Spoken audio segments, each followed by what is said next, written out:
show you how I've impacted muggles like yourselves. Many sources call me the jumpstart to a reading revolution. I have shown young readers the choices we have to make in life between what is right and what is easy. Many teens can relate to me as I am the icon of a teenage outcast, only with the addition of magic and sorcery. Anyone who has been abandoned in some way or another can take comfort in my past loneliness and neglect. But these were both vital for my self-growth and only drove me to conquer Voldemort. However, although my experiences may seem like just another good versus bad, written through J.K. Rowling has sold more copies than any other book besides the Bible. It has been banned by many organizations with the inclusion of the ban from by the Pope. You see, the reason is many believe that I act as a Christ-like figure to the wizarding world, because when it was in great danger and in need of a savior, it was I who stepped in as the beacon of hope. Although this may seem like just another good versus bad tale, similar to that of C.S. Lewis or The Lord of the Rings, the controversy lies in where the source of power comes from. In the Chronicles of Narnia by C.S. Lewis, the power came from Aslan, the lion representation of Jesus Christ. But because there has never been a higher being present in my life, the power is said to come from the tip of a wand. This has made me the image of occult practices, because the plot of my life focuses solely on witchcraft and sorcery, both specifically prohibited by God.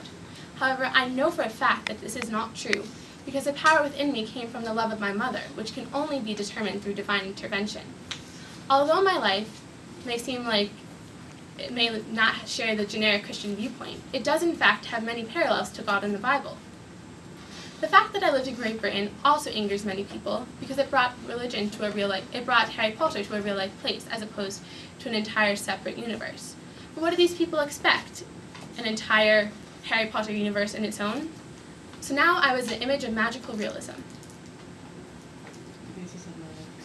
The basis of my life began with the message that love can save you from death, and ends with a proclamation that a sacrifice in the name of love can bring you back from it.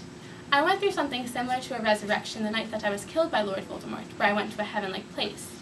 It was there that I had to make the choice between the easy route and staying where I was, or taking the right path and going back to finish ridding the world of Lord Voldemort and saving it for once and for all. Originally, as my parents' gravestone says, the last enemy that shall be conquered is death. Originally, Harry Potter and the Philosopher's Stone, or Sorcerer's Stone as it's called here in America, was given positive reviews. But by my 5th year at Hogwarts, Harry Potter and the Order of the Phoenix was being given loads of criticism for being too formulaic. But yet, if this was the case, how is it that J.K. Rowling was the first and continues to be the only billionaire author? Let's take a look. I love your book! Oh my god, I love your book! Give me your autograph, I want it so bad! Oh my god! Oh my god! Oh my god! Harry Potter. I love your book! Oh my god, I